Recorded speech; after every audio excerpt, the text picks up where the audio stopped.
So I'm going to talk now briefly about PKU, a situation where we did get approval on a phenylalanine endpoint. There have been several urea cycle approvals.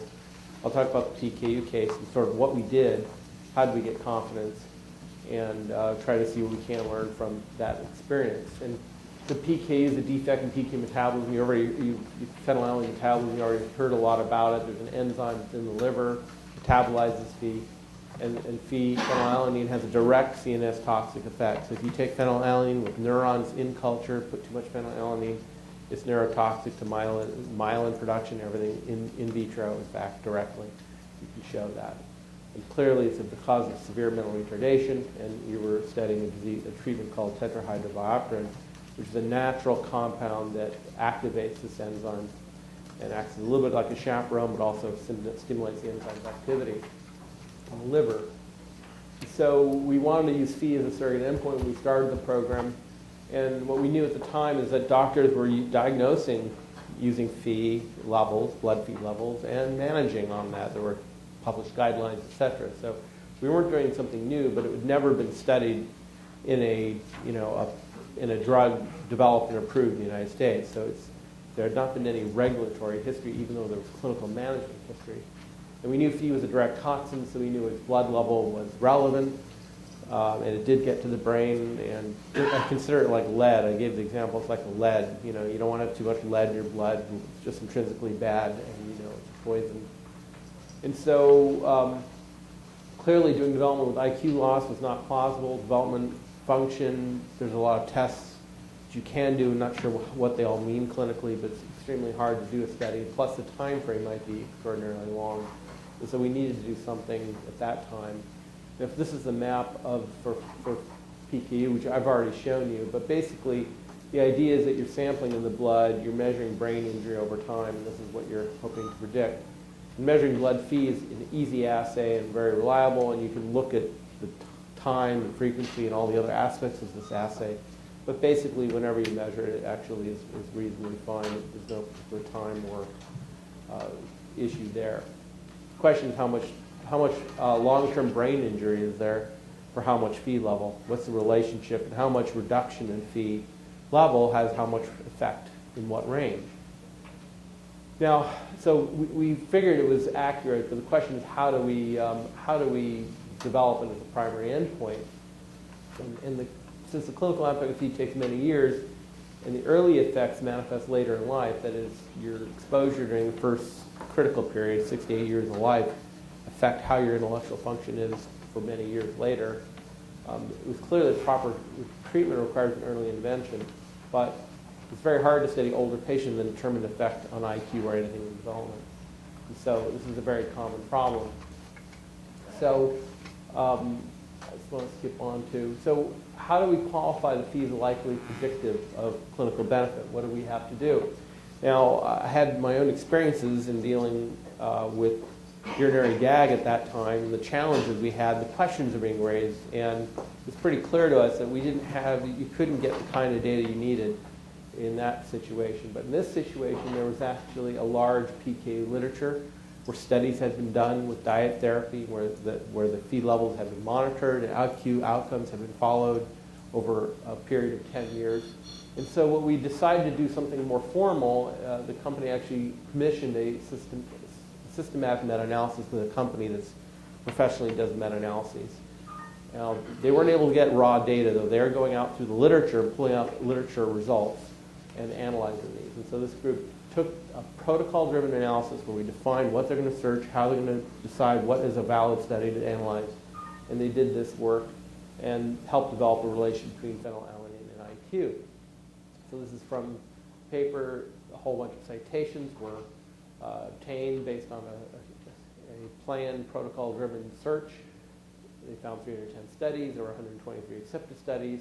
And then these studies had links and were connected through a method of analysis that is typical for meta-analyses. So basically it was all run out of a protocol. And when they did the analysis and they determined which studies were meaningful, and they were able to put together a table of these correlations between early treated PKU Phe levels and the various types. And what was, I think, probably best shown in the graph here, so I'll jump right to it, is that if you look at the Phe level, and there was an index of Phe control, which is a measure of what your blood Phe is over time, during the critical period of life, so if you look at Phe control tabulated during the critical period, and then measuring your IQ later, that there was a strong, obviously, negative correlation. That is, the higher the Phe level, the lower your intellectual function. And the meta-analysis showed here that there's a negative 0.4 correlation between your Phe level and the outcome. And if you do lifelong Phe control, that is, you measure Phe levels throughout life rather than just a critical period, you got an equivalent, very similar number. And so they also showed relationship to white matter abnormalities, in fact, that white matter was abnormal. As I said to you, the Phe was known to be toxic to myelin production, even in vitro with neurons. And clearly there is myelin abnormalities, and that also is strongly correlated here in the meta-analysis.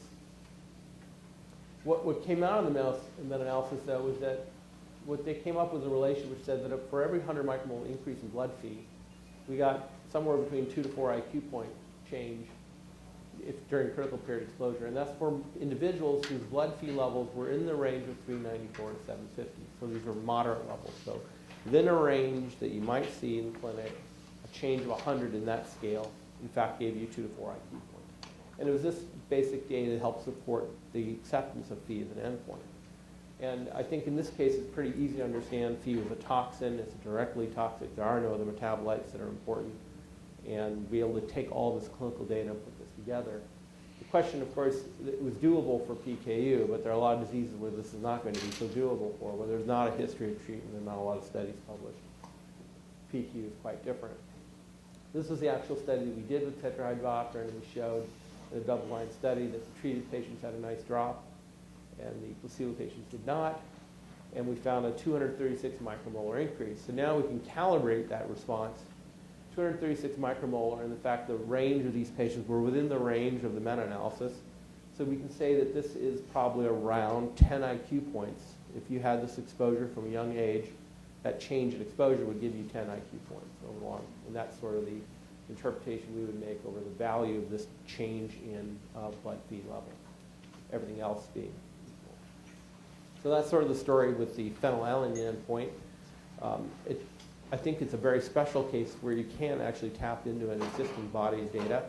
And when data exists, you certainly should be able to. I think it does give us some support for the concept that small molecule toxic compounds that we know are directly toxic and for which we can measure and we can calibrate the size of the level and the impact are a kind of a class that we should be looking at as a place where we can think about qualifying even in a situation where we may not have nearly as much clinical data as we have here.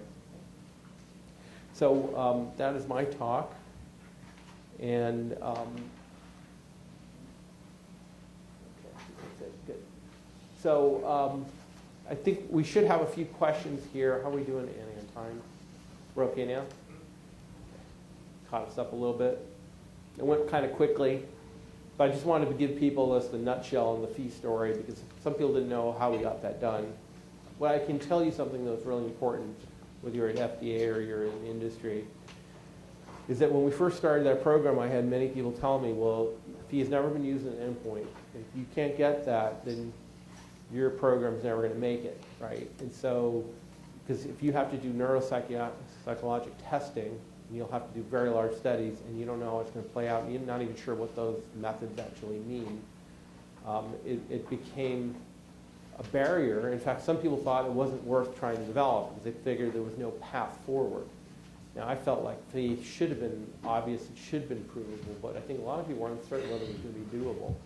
So when we were able to show it was done, then the whole Kuvan development program looks very sensible and reasonable. Had we not been able to get Phe as an endpoint accepted, right, suddenly it looks quite a bit more difficult and possibly not doable.